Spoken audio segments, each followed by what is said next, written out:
All right, let's get started from where we left off last class period. We were talking about the canopy of water above the atmosphere. This is known as the canopy theory. Now, the canopy, whatever was up there, is now gone.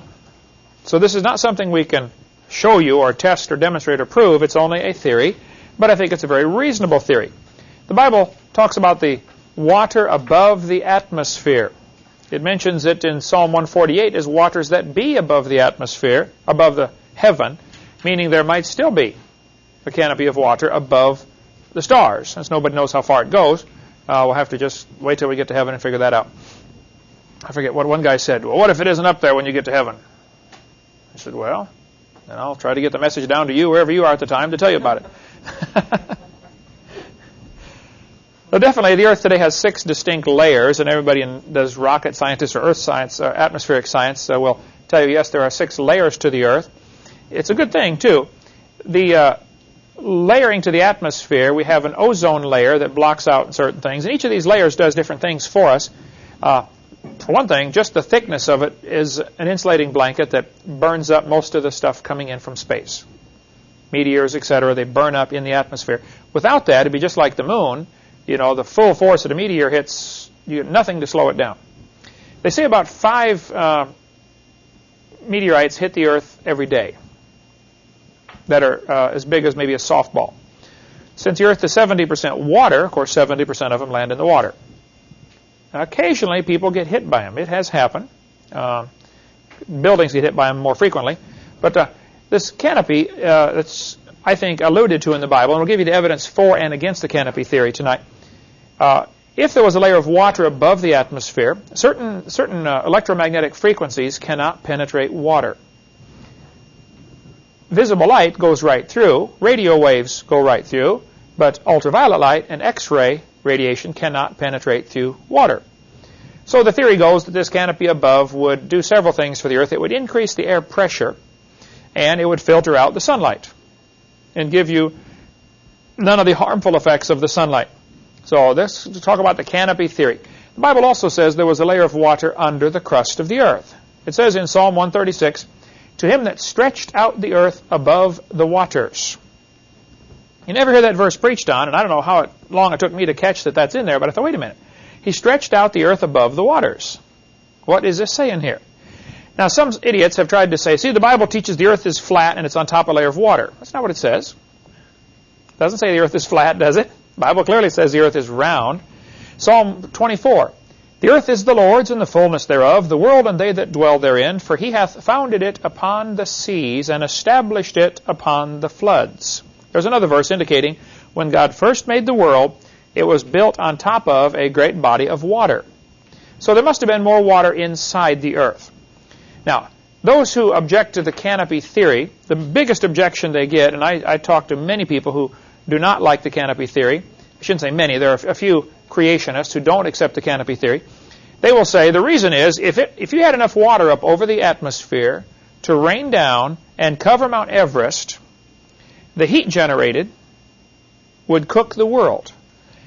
Now, see, when moisture turns to water and condenses, it releases heat. If you're turning water into moisture to boil it, it absorbs heat. So when something changes from a solid to a liquid to a gas, there's a heat exchange. So when going from a vapor to a liquid is called the latent heat of condensation. That might be a good bonus question. Latent heat of condensation, it releases heat.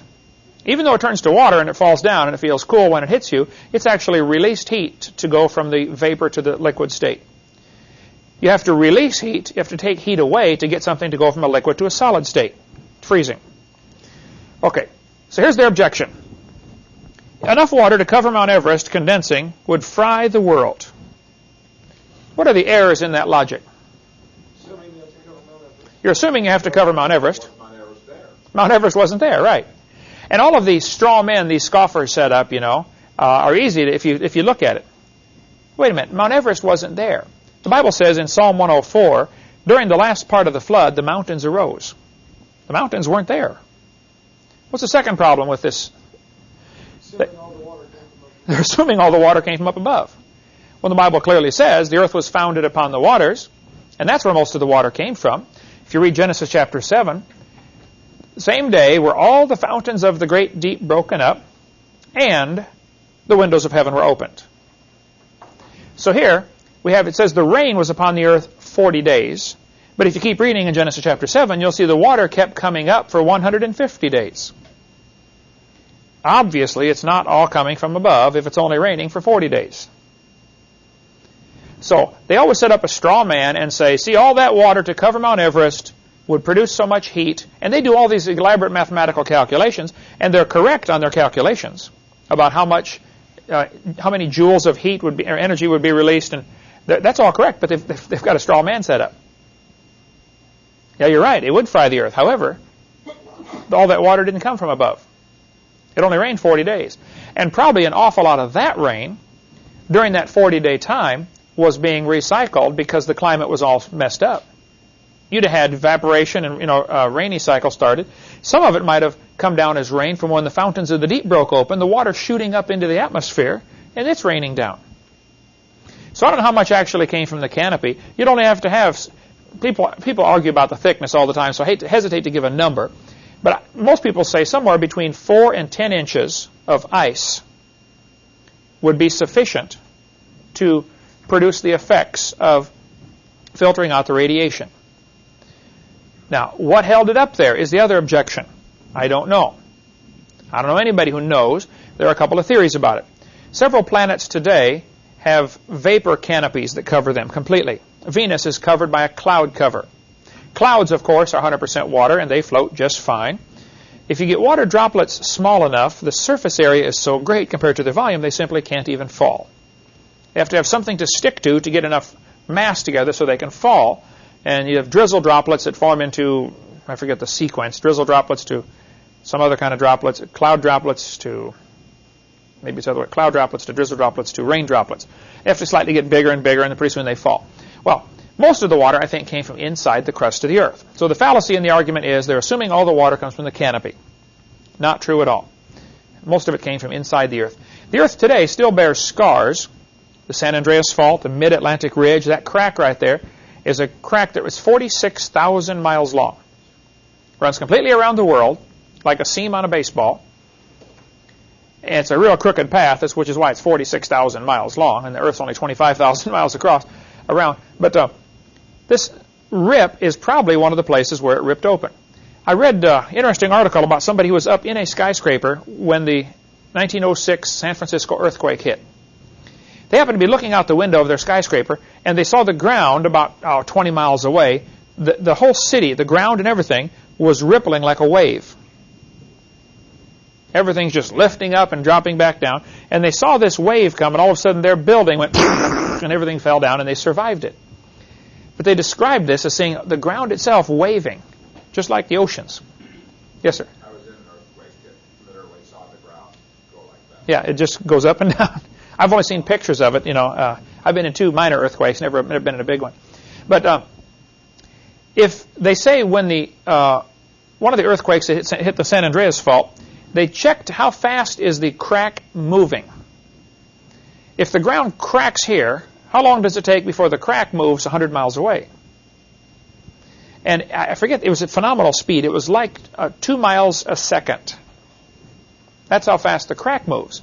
If you have a tightly stretched cloth, you stretch a cloth real tight, all of a sudden it begins to rip. How long does it take the rip to go all the way down? Well, it depends on all sorts of factors, how tight is the cloth and how much pressure is on it, stuff like that. But the ground in earthquakes will rip at incredibly rapid speeds. So, according to Walter Brown, this crack probably circled the Earth in a matter of less than an hour. 46,000 miles. I've seen high-speed movies they take of balloons popping. You get a balloon and you make one hole in one spot. How long does it take for that crack to go all the way around the balloon? Not too long, right? It happens pretty quickly. Or an eggshell breaking. How long does it take for the crack to circle the egg? That's the kind of effect you would have here with the fountains of the deep breaking open. And the Earth today still has what are called continental plates. And when you study Earth science, you study the different plates. It's interesting that most of the volcanoes, represented here by the red dots, most of them are on or near a fault line.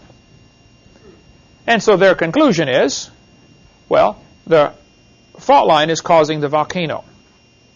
Maybe so. I don't know. There are a couple other theories. You want to read something very fascinating. You need to get Walter Brown's book, In the Beginning, and just read through that, his explanation of what's called the hydroplate theory about the magma being trapped when the fountains of the deep broke open. And that's still causing volcanoes today. And the likely place for it to come out is where one of the cracks are. San Andreas Fault, I remember standing right on top of that when I was in Lompoc, California. I was driving through the country and I went over the San Andreas Fault. I stopped, and you stand there and you look down both directions and you see this massive crack. And you're thinking, I mean, up these mountains beside it are, really big mountains. And you're thinking, man, what if this thing had another earthquake right now? Pretty scary thought. My mom and I stayed in the motel in Alaska where they had the 1964 Alaska earthquake. It happened 30 feet away from this hotel we were in. We were up on the 13th floor, I think. The church put us up in this motel, And you look out the window, and they said what happened. The whole section of the city dropped down 30 feet. So they just smoothed it out and planted grass, and now there's a hill there, where before it was just flat ground. We were just looking out the window, looking right down that hill, just 30 feet away from here to that, deck. How deep is that? San Andreas Fault varies all over the place. It finally runs out into the Pacific Ocean, just north of San Francisco. Where you were there with them. Did you go see Muir Woods when you were out there? Petaluma, just north of. You were there in just a few weeks ago, right? Yeah. They say California's going to drop off into the ocean. Well, first place, it's just a little piece of California that would be affected, and it's not going to drop off. It's going to slide northward. And that's not so bad, except when it slides, all the rock, moves and everything falls down. The crack is probably, who knows how deep it is, apparently down to where it changes into liquid, maybe 20 miles, 30 miles. So why don't they, instead of drilling, why don't they do experiments there? Well, there have been theories tested or attempted. There have been theoretically they thought, the reason that earthquakes happen is because the plates are pushing against each other. You do an experiment where you get two blocks of wood or two things that are going to have a lot of friction, two erasers here. If I pull one down like this, they slide past each other. What if I push them together real hard and then pull down? When it finally builds up enough pressure, it jerks. If there wasn't any pressure holding them, it would just slide past each other. But the sliding will cause it to jerk if there's more pressure between it. So what you have here is two massive blocks of earth sliding, and as they build up pressure, and all of a sudden it jerks. It may only move a foot, but the energy released, knocks down buildings for 50 miles. And sometimes they move side to side this way. Other times one drops down. If one drops down, it'll make a big cliff called an escarpment. They have those all over the world where obviously it had an earthquake and a section dropped down. There are several different types of fault lines. I used to know them when I taught earth science. It doesn't matter. You won't need it for the quiz. Okay. Excuse me, Sam, Yes, sir. on that slide you just had there, what are we looking at as far as, are we looking at from an aircraft of many miles away, or are we looking at how wide is this crack? That varies greatly. I would say the total width of this picture at the foreground here where you're looking is probably 2 miles. It's taken from a high-altitude plane. The mountain ranges, you're driving across relatively flat terrain, and all of a sudden you see this mountains where it's been built up probably from the abrasion of the rubbing. What's running down the center of it? Just some kind of... It all fills in. As soon as it cracks and slides, the next rainstorm fills it in with dirt, and you can't even tell it's there. It's not like it's an open crack. You can look down into the earth. It's closed tight. They build highways over it, and when an earthquake happens, you can see a lot of places where the earth has moved, and they had to, rebuild the highway because it moved over 5 feet. Or fences will be off by, 6 or 8 feet. So you just kind of, like you got a valley running down to the center of the... Yeah. You drive up in the mountains, drive down the valley, and up the other mountains, and out the other side. And if you didn't know what you were looking at, you would think you just drove over some hills. And in some areas, the San Andreas Fault's hardly noticeable. It's not like this all the way along, but an awful lot of it is. Pretty noticeable crack in the ground. Okay, the greenhouse effect is what happens when you have something that lets light in, and the energy is absorbed by the ground, and then it's re-emitted, and it comes off as a different kind of energy wave, and so it's trapped. It can only penetrate through the glass one way. A layer of carbon dioxide above the Earth would make what's called the greenhouse effect. A layer of water above the Earth will do the same thing. Environmentalists are all nervous about, us burning all the fossil fuels and producing greenhouse gases, which is true. If all the cars in the world running today and all the factories burning all these fossil fuels are producing greenhouse gases that go up and they hover in the atmosphere. What they don't tell you, the people who are nervous about, save the environment kind of stuff, the plants absorb this kind of stuff. In many countries, they don't have pollution control on their cars at all. They plant certain kinds of trees along the highway. It absorbs all the pollution. Norwegian maples are great at absorbing pollution. They thrive on it. So the more pollution you get, the faster the trees grow and they absorb it faster. So, but of course the American solution is, make you pay $2,000 extra for your car so it can't run as good and you can't work on it anymore. And you open the hood and you don't know what's under there. You don't recognize a thing. That's the way. I remember in the days when you could open the hood and you knew what you're looking at. We used to work on cars all the time. But today you got to have a computer to tell you which part of the computer's going bad. Okay. If the Earth had a canopy of water overhead, some of the scoffers or skeptics about the greenhouse or canopy theory will say it'll cause what's called a runaway greenhouse effect. The heat just keeps getting hotter and hotter and hotter. This room has lots of windows in it in our gazebo. Before we had the air conditioner put in, you would get the runaway greenhouse effect in here. It could be 100 outside and be 140 in here because it just gets hotter and hotter and the heat can't escape. It has to do with the long wave, I believe it's long wave radiation. I'll get it backwards, I know, and somebody will write me about this. Heidi, you handle the call. Because I didn't look this up before the class, but I know where to look it up. Education is knowing where to look. It's not knowing everything. It's knowing where to find everything. It's either shortwave radiation comes through the glass and heats up the room, and then the long wave radiation is emitted from that and can't penetrate back through. Is that the way it is? Shortwave will go through water. Long wave will not. So that's what's called the greenhouse effect. Okay. Hope you're right, because I'll get calls on this one if you're not. I could look it up. Karl Baugh, and I get blasted by creationists for even mentioning Karl Baugh, but he's a great godly man. You haven't met him yet, have you, Eric? Next time you drive across Texas, stop and see Karl Baugh, because there's nothing to see driving across Texas. But he was pastoring a very successful church in St. Louis area, and he moved to Texas and bought some of the property where the footprints are found with dinosaur and human footprints together, and has a museum there. And he gets, he has his share of skeptics, like anybody trying to do something for the Lord. You get people who want to fight against you for some reason. But he's a very nice guy. He's a godly man, loves the Lord. And my philosophy is, if you disagree with somebody about something, call them and talk to them first. Okay, if you can. So I've talked to Karl Baugh many times, been to his museum, and seen it in the middle of Glen Rose, Texas. But he's got an interesting book out called Panorama of Creation. Now, when I talked to Walter Brown, who's also a creation scientist, he said, I know Dr. Baugh very well. We've talked about this in great detail. And what he has here is some interesting speculation, but no hard evidence. Well, I understand that, and that's why we call it the canopy theory. Okay, I can't prove it to you, but it answers some basic questions. Scientists, by the way, I was recommending here that you do get Karl Baugh's book and read it if you're interested. It's about $10. Panorama of Creation. He thinks the canopy of water overhead before the flood would cause several interesting factors. It would be photoamplifier, which means they could see the stars better than we can.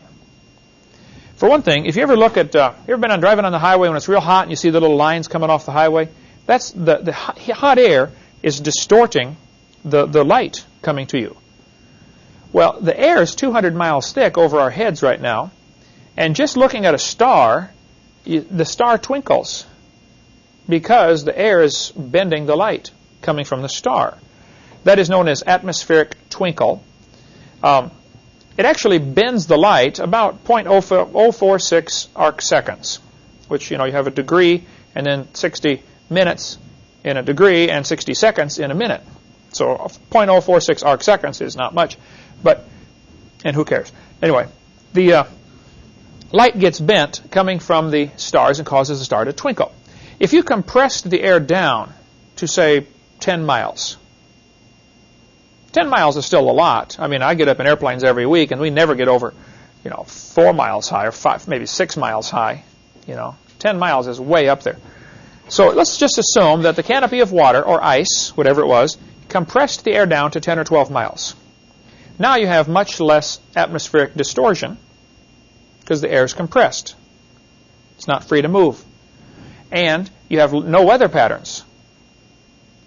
Because what causes the weather is you have hot air masses and cold air masses and things are moving around, and you couldn't get a thunderstorm in the Garden of Eden, I don't think. If the canopy theory is true and you had extra air pressure, you'd have perfect weather all the time. You'd have springtime all the time if the Earth were not tilted. Today the Earth's tilted over 23.5 degrees. That causes our seasons. If the Earth were not tilted before the flood, and I don't know if it was or wasn't, but this is just the theory, and that it was struck by something that started the flood, which I cover in video number 6, that caused the Earth to wobble around and finally tilt at this new angle they're at today. Before the flood, it would have been March 21st, that type of weather, spring weather, all the time, every place on the globe. Slightly warmer at the equator and slightly colder at the poles because the Earth is still curved and the sunlight would still strike at different angles. So that would still cause some effect. There might even have been some ice caps around the poles that were smaller. There are some animals that seem to be very thoroughly designed for living in cold weather. So some people say, that there was no ice before the flood. I don't know if I'd buy that or not.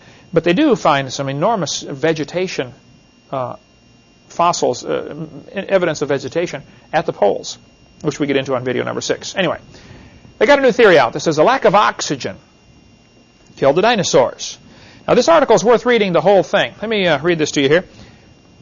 Dinosaurs weren't done in by a giant asteroid, as one theory holds, but by a change in the atmosphere that meant there wasn't enough oxygen to support their inefficient respiratory systems.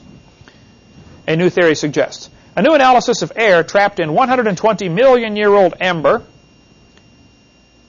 found in east-central Minnesota casts doubt on the notion that the dinosaurs starved to death after a giant asteroid hit the planet 65 million years ago, sending up dust that blocked the sun and killed plant life.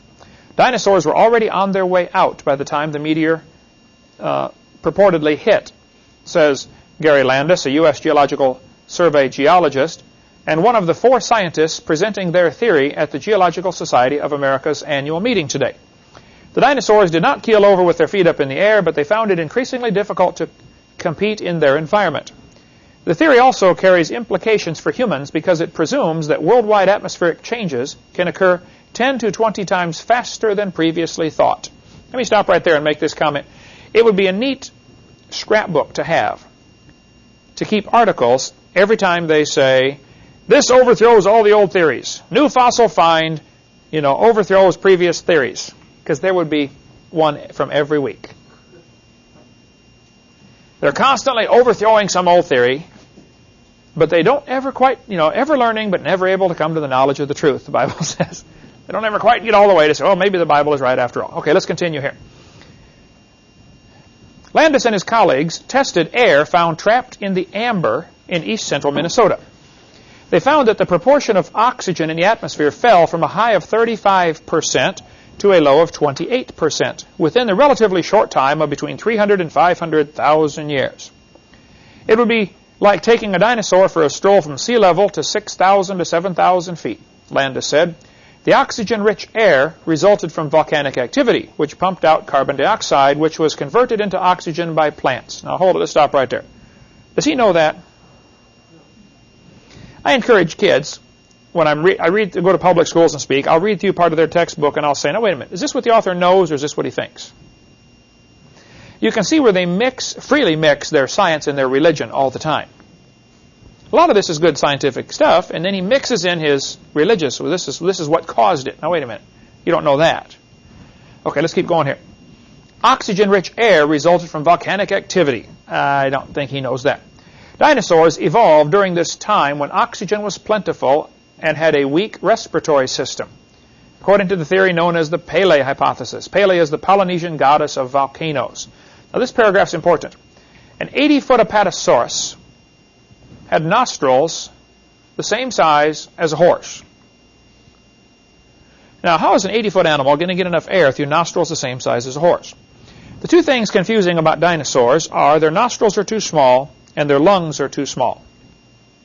Those would be two good quiz questions there, Heidi. Two things that indicate dinosaurs had a different environment to breathe in.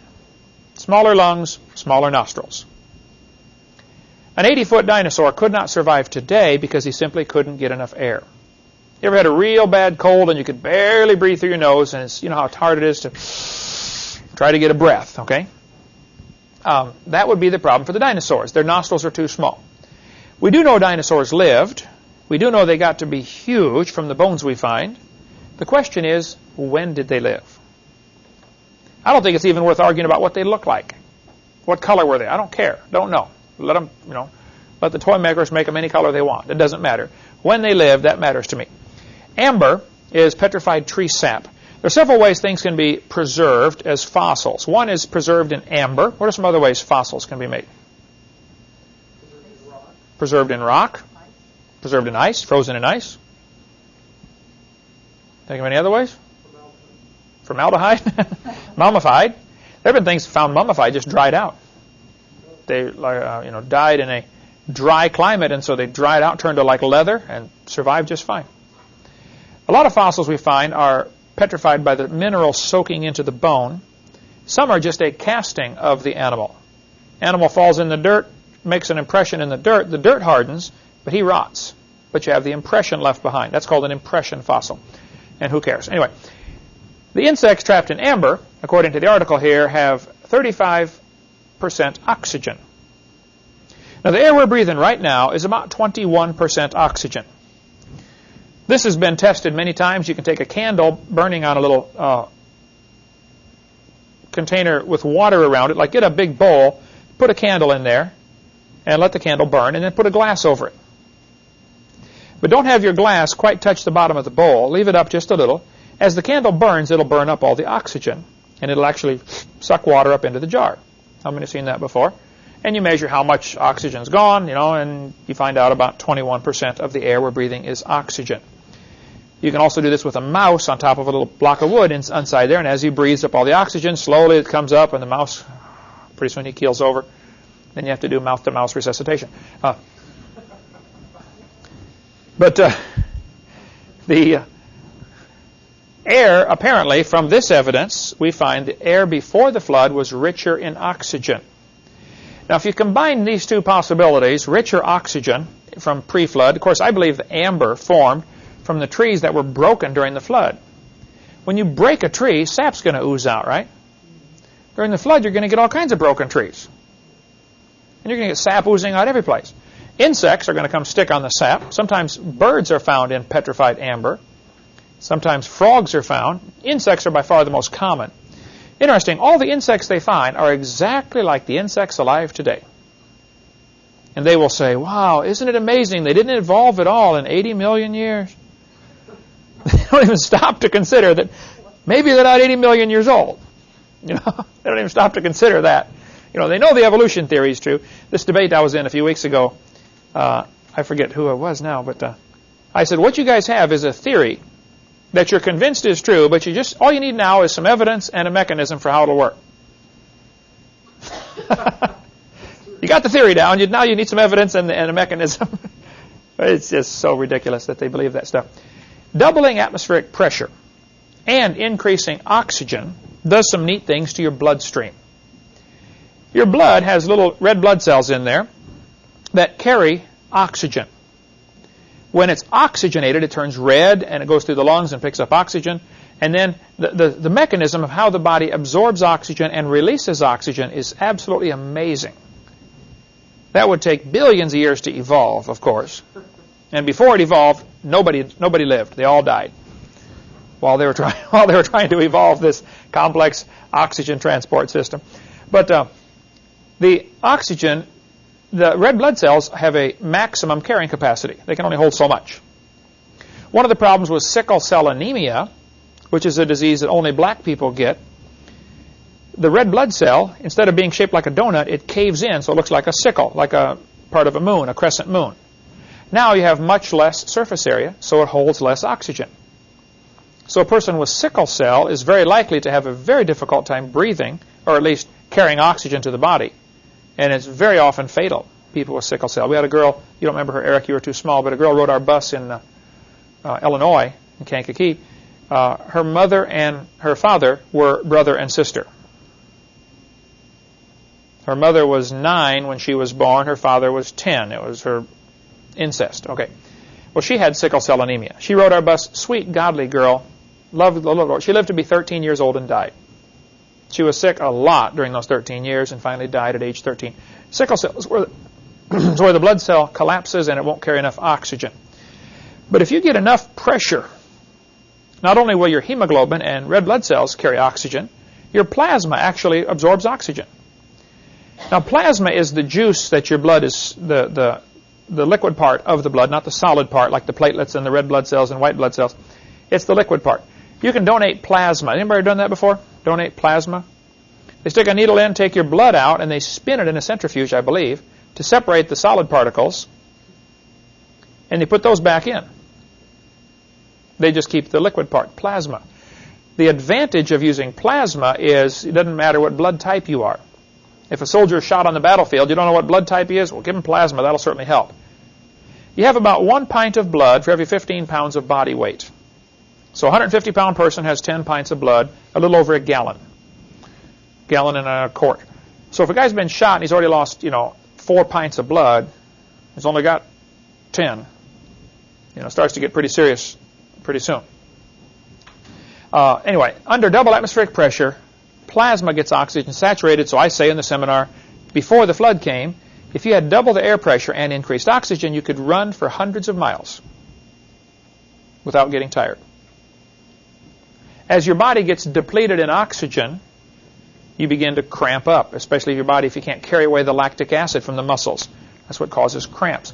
And who cares? It's not biology class. But anyway, Jessica McClure, and there's still a controversy today about how she ended up down in that well. She was 18 months old. There were 2 neighbor kids, I believe neighbor kids, that were 5 and 6 years old playing over there. Some people think, they shoved her down the well. Because how do you get an 18-month-old kid down in an 8-inch pipe? Nobody knows. However she ended up down there, she was stuck in this pipe. Maybe how many saw the movie about Jessica, baby Jessica stuck in the well? They've played it on TV a couple of times.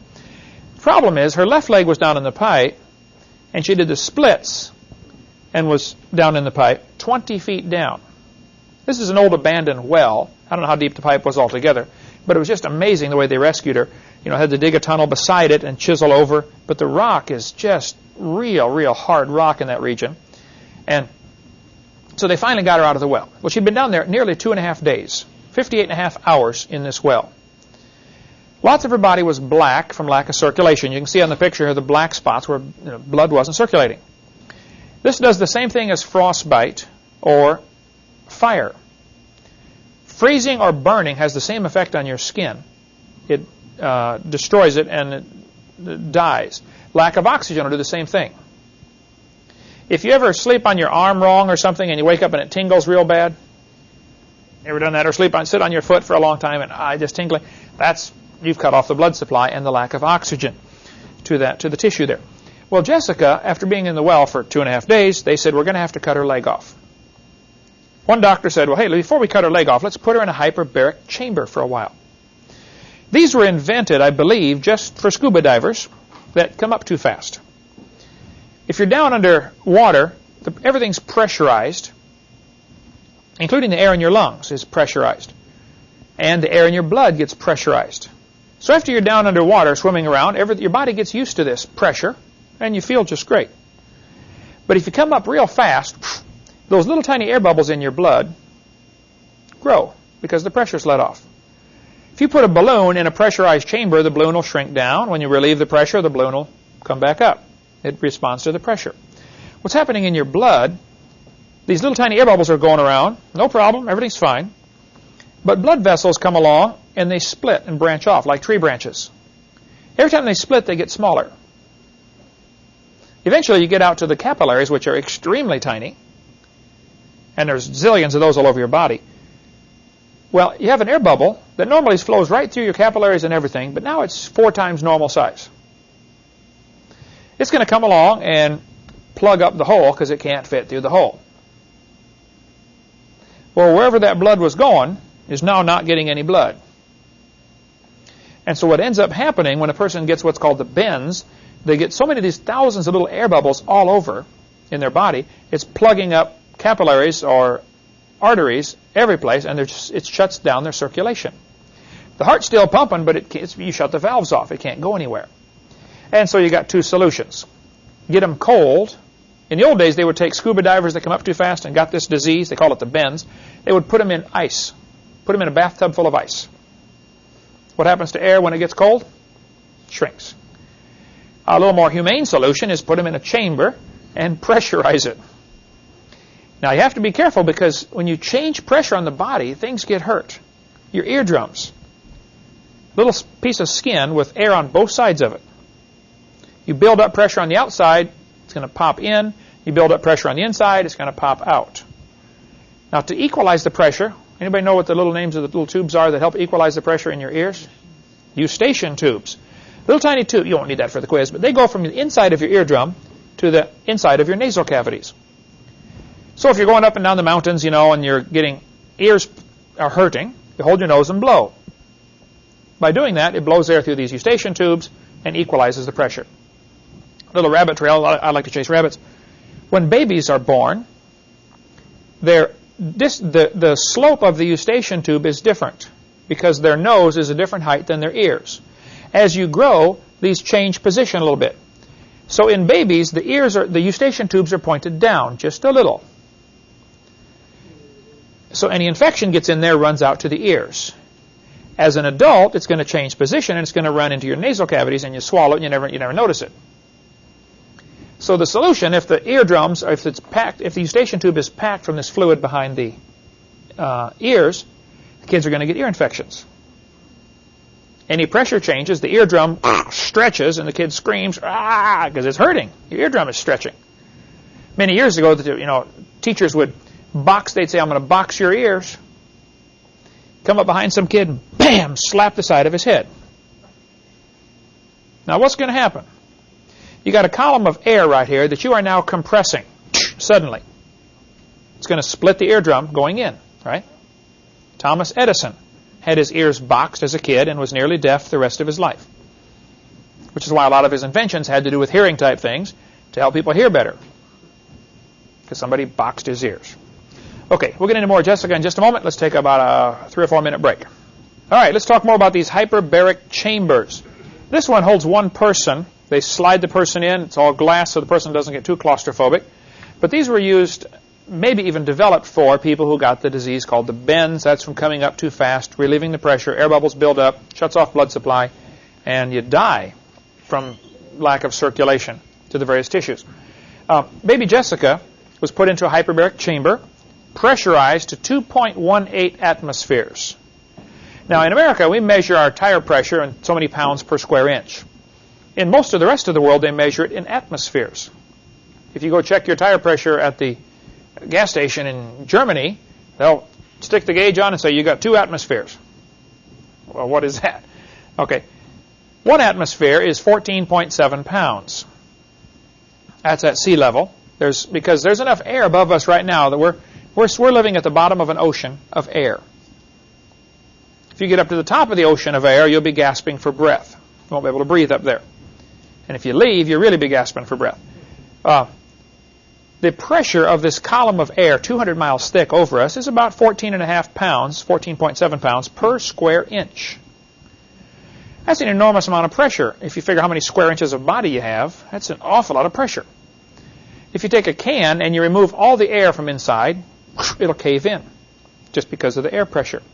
You do these experiments where you can, drop a piece of burning cloth or burning paper inside a can and put the lid on. As it burns, it creates a vacuum, slight vacuum, removes 20% of the oxygen, sides cave in. Did that stuff for science class all the time. Okay, they put Jessica in one of these chambers and filled it up full of pure oxygen to 2.18 atmospheres. Within a few hours of forcing oxygen into her system, her leg turned pink. Most of her skin was saved. What would have been a very serious illness or a very serious problem from all the lack of oxygen turned out to be fine. The largest chamber in America that I've been able to find is in Pensacola, Florida, University Parkway. In an emergency, they can hold 30 people at a time. There are over 400 hyperbaric chambers in America now. the vast majority are located along the coastlines. Why would that be? That's where most of the scuba divers are going to be, right? Many big cities, though, are getting hyperbaric centers, hyperbaric treatment. I called these folks here. There's their phone number, 850-969-7990. And they said you have to get a doctor's order to get in there. You can't just go try it out. And it's about $16,000 for a complete set of treatments, which is 2.5 hours, I believe, per treatment, and 20 treatments, if I have my facts, or something close to that. So 2.5 hours times 20, how many hours are you in there? 50 hours for $16,000, $800 an hour. And they're going to pump it up to high-pressure oxygen. You could do similar effects, not quite the same.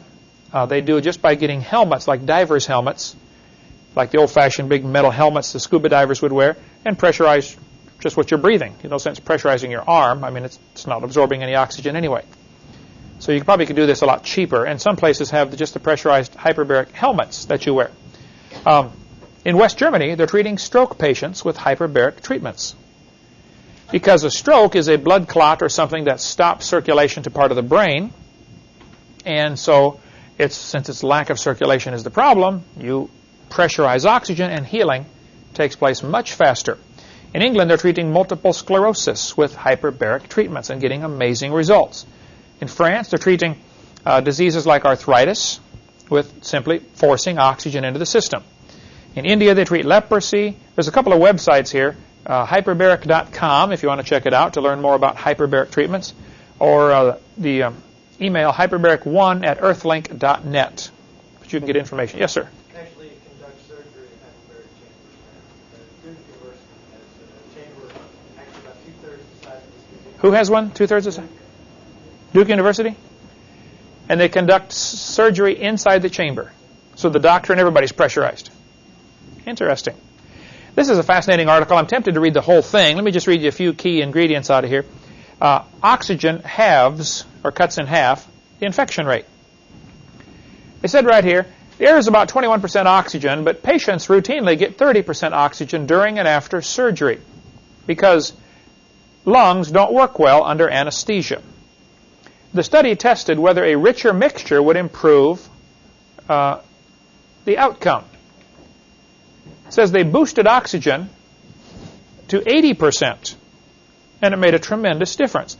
Normally, surgery is done with a patient breathing oxygen, but he's only breathing 30%. They said, let's try it at 80%.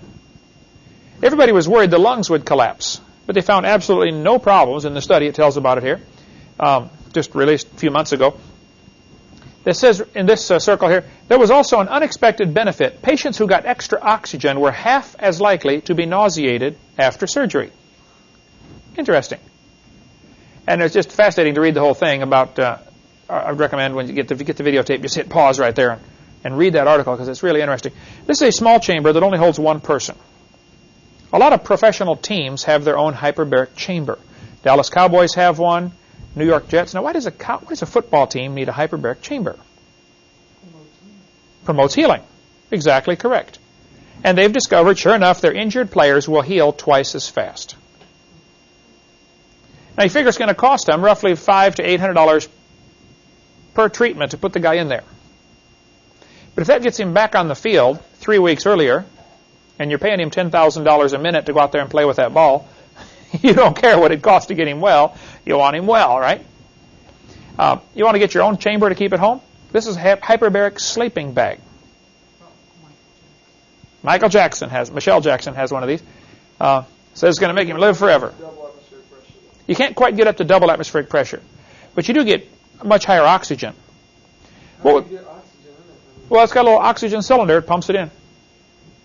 How do you get the pure oxygen? You can go to welding supply shops and get a bottle of oxygen. I got one in our bedroom.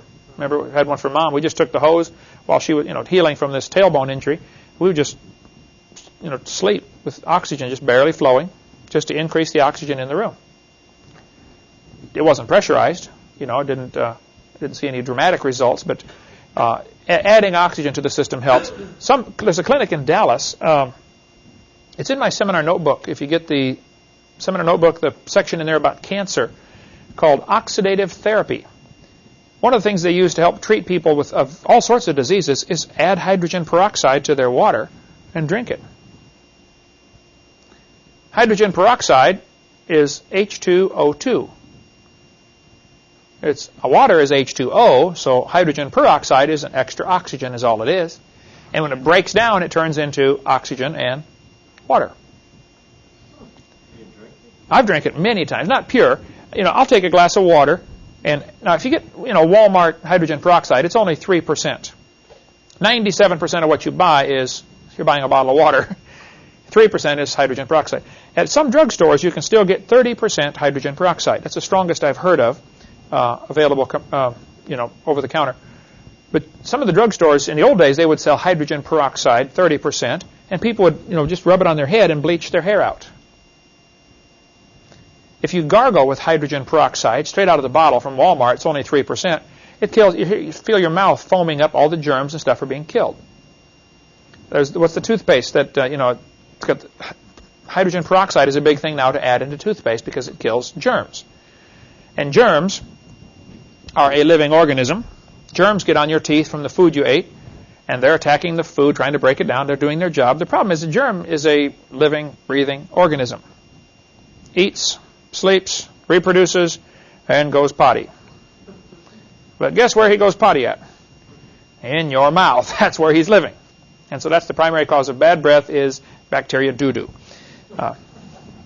Good motivation to brush your teeth when you're done eating, right? You got a few bacteria in there, don't you? Yeah.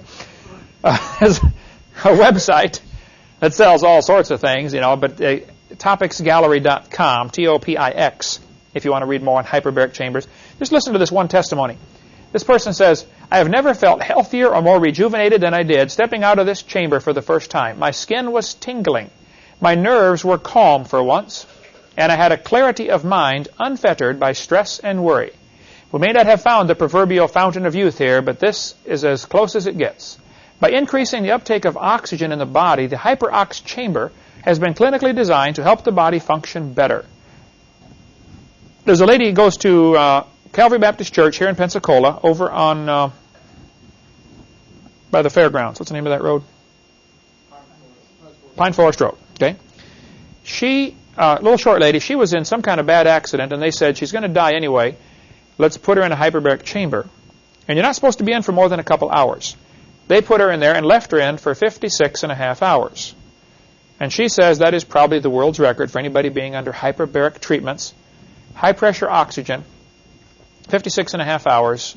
I believe she said she was in there 58 hours or something. I don't know. Maybe I'm getting Jessica confused because it's real close to the same. But she's fine today. Is she blind? No, not blind. They worried about extra oxygen causing blindness. She says, I have absolutely no side effects. Why would oxygen? I'm not sure how the oxygen makes blindness. You know how that... I don't remember all the ins and outs. My late wife, they used the hyperbaric for her problems, and that was one of the concerns. One of the concerns was blind. I think it's capillaries in the eyes itself. It's actually, I guess, a contraction or something. Mm-hmm. I don't know what the deal was, but there was. That's one of the things with diabetes too. The circulation, they lose extremities, toes, fingers, legs, and eyes also often go with diabetes. But these chambers, you get in and pump it up. Of course, you probably have to have somebody else put you in and out, of the chamber.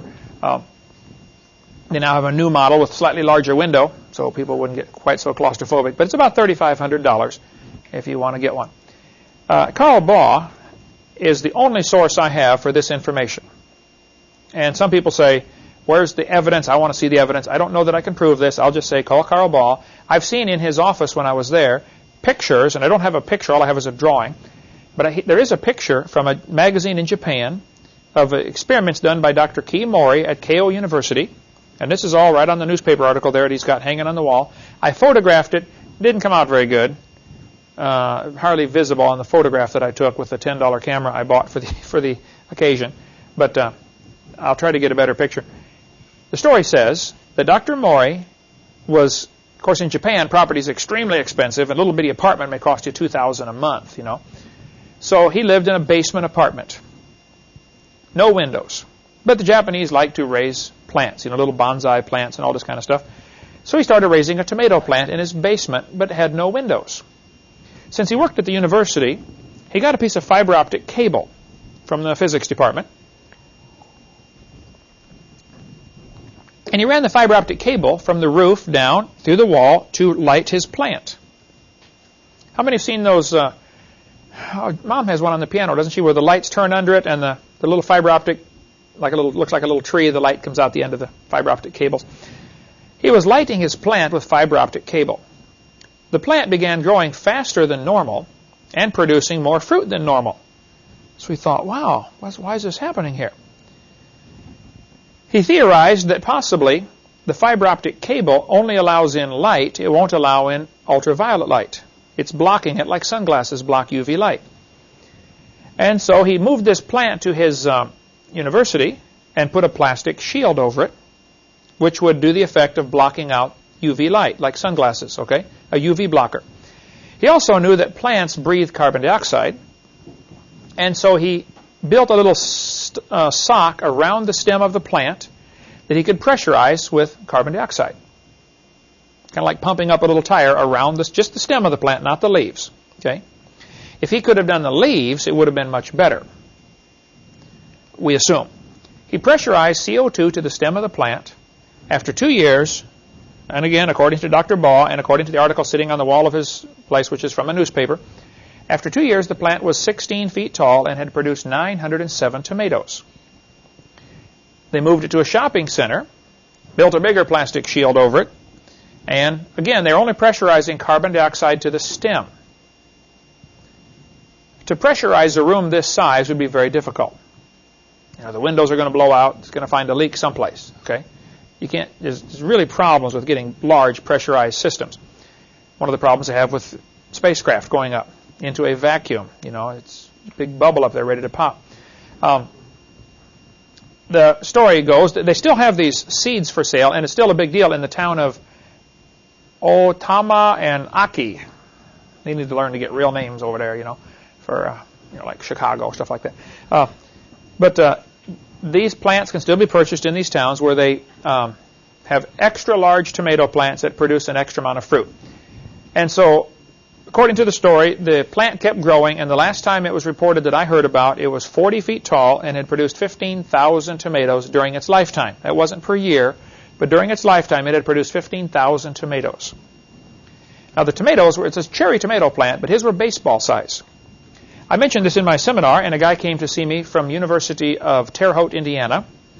He said, Mr. Hovind, I believe that's where it was. He said, Mr. Hovind, I just finished getting my PhD in botany, raising plants. He said, what I did for my PhD dissertation is I studied soybean plants to see how many beans they produce if you increase the carbon dioxide. Normal air we're breathing is very little CO2, 0.06%. Not much. Well, plants have to live on this. That's all they get. And they don't have lungs, they can't breathe it in. They got to wait till it drifts by to absorb it. Well, if you pressurize CO2 and you increase the percentage, plants are going to grow like crazy. Now, the more plants grow, what do they put off? Oxygen. That's why you always feel refreshed when you go walk into a forest, invigorated, like, wow, They say if you put real plants in an office building, everybody works better because they get more oxygen. They stay alert longer. The increased CO2, this guy told me he put 0.09% CO2. Instead of 0.06, it's 0.09. 50% boost. He said his PhD dissertation dealt with this topic. He said his soybean plants produce twice as many berries. They call them a soybean berry. Twice as many berries as regular plants. And he said, I only gave it a 50% boost, and I didn't even pressurize it.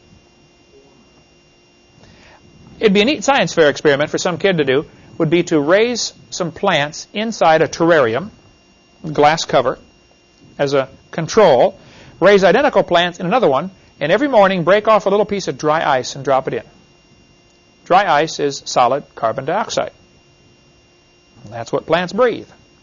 As it vaporizes, it'll produce lots of CO2 in there. Plants can only use so much. It's like you say, would my car run faster if I had a 400-gallon gas tank? No, it can only use so much at a time, right? And plants can't use, 100% CO2 wouldn't help more than 50%. Somewhere along the line, you would reach what's called the point of diminishing returns. I don't know where that is, but that needs to be experimented on. If you try, 0.09, 2%, 3%, and see where it starts to lose effectiveness, because now you've reached the saturation point. The plant just can't absorb anymore. But that'd be a neat experiment for some kid to do for a high school science fair project. Okay, so the cherry tomato plant indicates that things were very different before the flood. I suspect this canopy of water explains why we had so much vegetation. Dr. Eugenia Scott is the president of an organization who's dedicated to keeping creation out of public schools. It is called the National Center for Science Education. The liberals and the communists always pick some name like that, for the people, or the American way. They always make it look like they're good guys. Just by the name, they try to deceive people. National Center for Science Education is actually a private organization started by Andrew Carnegie to keep creation out of the schools. I suspect there's a bigger picture here. Our founding fathers believed that we've got rights that come from God. And when you get folks believing they have rights that come from God, they don't make good slaves. And so if you want everybody to be enslaved in a new world order, you have to get those people to believe there is no creator, and your rights come from the government. So evolution is really an essential teaching for those who would like a one-world government. And guys like Carnegie, the billionaires, they would like all the money in the world. They have most of it, now they want the rest. Okay? And so it's to their advantage to make sure evolution is taught because it keeps the people dumber and keeps them easier to enslave with the big government programs. Okay. Dr. Eugenia Scott, anyway, is the president. I debated her on the radio in November of '93. During the 1-hour program, and I've got the audio tape of it, I believe I got to speak about 9 minutes. She monopolized the entire conversation. I was trying to be a gentleman, assuming she was a lady. Next time, it'll be different, Jeannie. Let's try it again sometime. I will demand equal time. Okay. Anyway, she said in this debate, she said, "Now, Dr. Hovind, you say the Earth is only 6,000 years old. Do you realize?" And here's a quote from her: "There are 80 separate layers of coal in the Midwest." Let me stop right there and say she's right. If you look at the amount of coal in the world, the entire biomass of the world today could not possibly be converted to that much fossil fuel. Let me stop again and say she's right. Trees and plants and grass, when you smash it under enormous weight and pressure, turns to coal. Nobody argues that coal comes from plant material. I don't know, maybe a few out there, but I don't know anybody who disagrees with that. Okay, almost everybody agrees plants turn to coal if they're buried deep enough. It is true, if you took every tree in the world today and buried it, you couldn't produce all the coal we have. Two true statements here. 80 separate layers of coal. There's not enough trees today to make all that. She said there had to have been an enormous amount of time involved. Oh, stop right there. What's the problem with her logic here at this point? What? Doesn't take a long time to make coal. Assuming a constant production of biomass, but a major assumption is she's looking at the world today, which is 70% underwater. Was it that way when God created it? Where was most of the water that today is in the oceans? Under the crust of the earth. Let's just assume the earth had several conditions different when it was first made. Let's just assume that it was only 20% oceans and 80% water, or land. And let's assume there were no massive ice caps and no massive deserts. And let's assume you had greater plant growth per acre because you have increased air pressure from a canopy and you have richer CO2. Now you're going to get 50 times more vegetation per acre and zillions of acres available for this vegetation to grow on. People often make the assumption, Eric, when you get into debates and stuff, that they will say, how did he get kangaroos all the way from Australia to Noah's Ark? What are they assuming in that sentence? Assuming they had to start off in Australia, right? And they're assuming Australia was separate from the rest of from the world. They're assuming there was an Australia. Assuming there was an Australia, right? People say, where was the Garden of Eden? I don't have a clue. They say, well, it had to be near Baghdad because, they got the Tigris and Euphrates River. Now, there's a faulty assumption in that. They're assuming it's the same river mentioned in the Garden of Eden, in the Bible. Didn't people come from England, come over here and settle this place and call areas New York, named after York? Is that the same place? No. It reminded them of that place, so they gave it that name, right? New Hampshire. There's thousands of cities in America named after European cities. There's a Moscow, Missouri. Probably what happened after the flood, Noah's family got off the ark, and they said, that river looks like the Euphrates River. Let's call it Euphrates. Okay. They got to decide. I mean, they're the only ones left. Pick any name you want. Right? They're calling the shots. And so people, they read the Bible, and we got to be careful that we don't assume things because you make a mess out of the truth.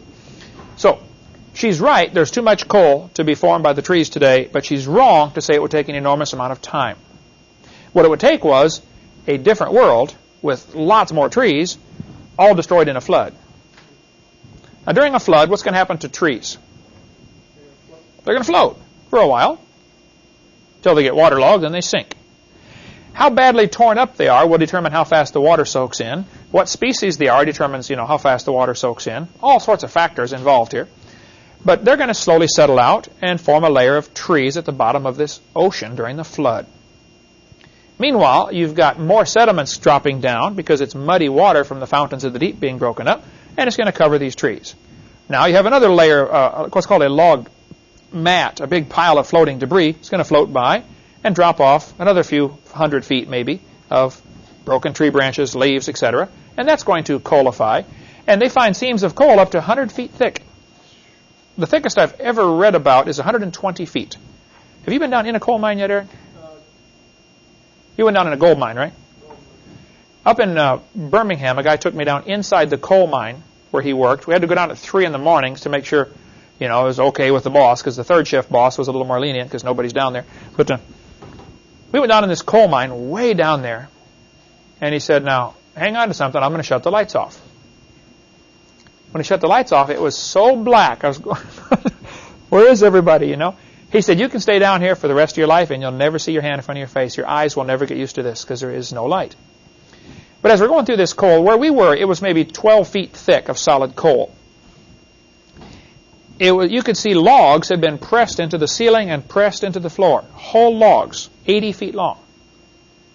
And sometimes you'd see pieces of logs coalified sticking out of the sides where they hadn't dug them out yet. Just solid. It was the neatest thing. In the old days, they would dig coal out with a pick and shovel, and the guys got to see things that are found in the coal.